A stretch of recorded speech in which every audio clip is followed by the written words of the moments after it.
ہوشیار اور بیدار رہو۔ تمہارا مخالف ابلیس گرجنے والے شیر ببر کی طرح ڈھونڈتا پھرتا ہے کہ کس کو پھاڑ کھائے۔ تم ایمان میں مضبوط ہو کر اور یہ جان کر اس کا مقابلہ کرو کہ تمہارے بھائی جو دنیا میں ہیں ایسے ہی دکھ اٹھا رہے ہیں۔ پہلا پطرس اس کا 5واں باب اور اس کی 8ویں اور 9ویں آیت۔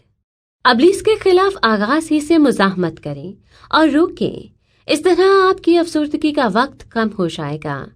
ہم خدا کے تابع ہو کر ابلیس کا مقابلہ کر سکتے ہیں اور اس کے ساتھ روح کی تلوار یعنی خدا کے کلام کے وسیلے سے وار کر سکتے ہیں۔ افسیوں اس کا 6واں باب اور اس کی 17ویں آیت۔ جب ابلیس نے یسوع کو بیابان میں 3 مرتبہ آزمایا تو یسوع جذبات سے پاگل پن کی حد تک نہیں پہنچا، بلکہ اس نے سادگی سے کہا، یہ لکھا ہے، یہ لکھا ہے، یہ لکھا ہے۔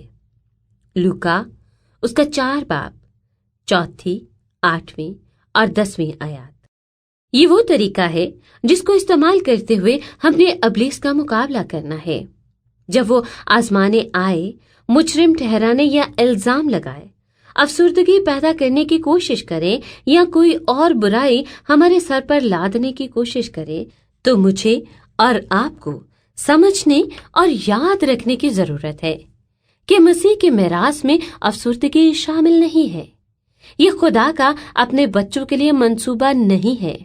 ہم جب بھی محسوس کریں کہ کوئی بات خدا کے منصوبے میں نہیں اور وہ آپ کے سامنے ہو، تو یہ وقت ہے کہ آپ خدا کے کلام کی 2 دھاری تیز تلوار کو نکالیں اور استعمال کریں۔ عبرانیوں اس کا 4واں باب اور اس کی 12ویں آیت۔ کلام مقدس میں وعدہ ہے کہ اگر ہم خدا کے کلام کو استعمال کریں اور ہم آغاز ہی سے ابلیس سے مزاحمت کریں تو وہ ہم سے بھاگ جائے گا۔ یعقوب اس کا 7واں باب 1 اور 4 آیت۔ پطرس اس کا 5واں باب اس کی 8ویں اور 9ویں آیت۔ جس لمحے ہم یہ محسوس کریں کہ افسردگی جس کی وجہ شاید احساس جرم یا کسی اور بات کا پچھتاوا ہے، تو ہمیں خدا کے کلام پر کھڑے ہونے کی ضرورت ہے۔ منفی احساسات کو بالکل اجازت نہ دیں کہ وہ ہمیں دبائیں اور افسردگی پیدا کریں۔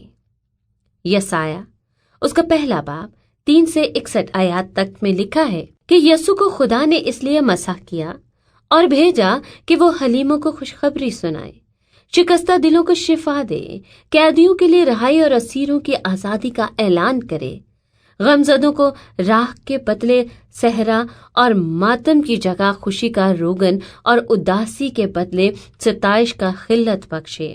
اب جو مسیح یسوع میں ہیں ان پر سزا کا حکم نہیں، بس اب جو مسیح یسوع میں ہیں ان پر سزا کا حکم نہیں۔ رومیو اس کا 1 باب اور اس کی 8ویں آیت۔ کلام مقدس کی اس آیت کے مطابق ہم مسیح یسوع میں ہیں اور ہم پر سزا کا حکم نہیں ہے۔ اب ہماری عدالت نہیں کی جاتی، لیکن اس کے باوجود ہم بہت مرتبہ خود کو مجرم اور سزا کے لائق ٹھہراتے ہیں۔ میری اپنی زندگی میں جب تک میں نے خدا کے کلام کو سمجھا اور سیکھ نہ لیا، میں طویل عرصے تک خود کو مجرم ٹھہراتی رہی، اور اگر کوئی مجھ سے پوچھتا کہ میں کس بات میں خود کو مجرم محسوس کرتی ہوں تو میرے پاس کوئی جواب نہ ہوتا۔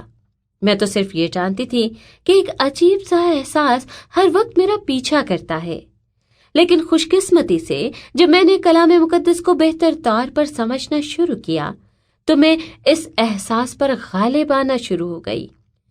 لیکن زیادہ عرصہ نہیں گزرا تھا کہ مجھے پھر سے مختصر وقت کے لیے وہی پرانے خود کو مجرم ٹھہرانے والے احساس سے گزرنا پڑا۔ مجھے تقریباً 2 دن اس کو پہچاننے میں لگے کہ میرے ساتھ کیا ہو رہا ہے، کیونکہ کافی عرصہ میں نے ایسا محسوس نہیں کیا تھا۔ اس تجربے سے خدا نے مجھے خود کو مجرم ٹھہرانے کے تعلق سے حقیقی مکاشفہ دیا۔ اس نے مجھ پر ظاہر کیا کہ مجھے اور آپ کو نہ صرف معافی حاصل کرنا ہے بلکہ ہمیں خود کو معاف بھی کرنا ہے۔ ہمیں خود کو اس بات کے لیے کوسنا یا مجرم ٹھہرانا بند کر دینا چاہیے جو بات خدا پہلے ہی معاف کر کے بھلا چکا ہے۔ یسایہ اس کا 31واں باب اور اس کی 34ویں آیت، اعمال اس کا 10واں باب اور اس کی 15ویں آیت۔ لیکن اس کا یہ مطلب نہیں کہ اب ہم کامل ہو گئے ہیں اور غلطی نہیں کر سکتے، بلکہ اس کا مطلب ہے کہ ہم اپنی زندگی بغیر بوجھ، دباؤ اور احساس جرم کے گزاریں، جو کہ اب ایک ماضی کی بات ہے۔ جب تک ہم اپنی بہترین کوشش کرتے ہیں، سچائی سے توبہ کرتے ہیں اور ہمارا دل خدا کے حضور راست ہے، تو ہم احساس جرم کے بوجھ سے آزاد رہ سکتے ہیں۔ خدا نہ صرف یہ دیکھتا ہے کہ ہم کیا کر رہے ہیں، بلکہ وہ ہمارے دلوں پر بھی نظر کرتا ہے۔ وہ جانتا ہے کہ ہمارا دل ٹھیک ہے یا نہیں، پھر ہمارے اعمال بالآخر ہمارے دل کے مطابق ہو جائیں گے۔ اس دور میں جب میں خود کو مجرم ٹھہرانے کے احساس میں مبتلا تھی اور جب ہر بات مجھے پریشان کرتی، میں خود کو ہر ایک غلطی کے لیے مجرم ٹھہراتی رہتی۔ بالآخر ایک دن میں نے اپنے شوہر سے کہا، ڈیو، مجھے یقین ہے کہ مجھ پر الزام لگانے والی روح کا حملہ ہے۔ ہم سب کے ساتھ اکثر ہوتا رہتا ہے۔ شاید کسی دن جب صبح بیدار ہوتے ہیں اور بغیر کسی وجہ کے ہم اچانک ایسا محسوس کرتے ہیں جیسے ہم نے کچھ غلط کیا ہو۔ اگر ایسے احساسات جاری رہے تو شاید خود سے کہیں، آخر میرے ساتھ مسئلہ کیا ہے؟ یہی وہ موقع ہے جب ہمیں روحانی اختیار کو بدروحوں کے خلاف استعمال کرنے کی ضرورت ہے، جو یسوع کے نام اور خون کی بدولت ہمیں میسر ہے۔ یہی وہ وقت ہے جب ہمیں خدا کے کلام کو ان قوتوں کے خلاف استعمال کرنے کی ضرورت ہے جو ہمیں خداوند کی طرف سے عطا کردہ اطمینان اور خوشی سے محروم کرتی ہے۔